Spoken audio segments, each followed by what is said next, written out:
राम राम भाई सारा ने।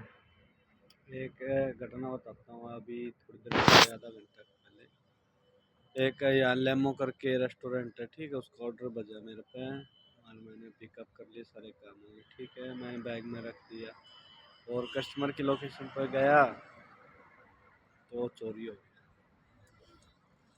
तो मैंने कस्टमर से कही ऐसे ऐसे बात होगी। वो बोला हमें कोई मतलब नहीं है, तो आप हमसे को दोबारा ला के दो। मैं रेस्टोरेंट पे गया, रेस्टोरेंट वाले ने रेट बताए, ठीक है। तो मैं सोचा इससे बढ़िया इतना टाइम खराब होगा तो उनसे पूछ लेता हूँ कितना है।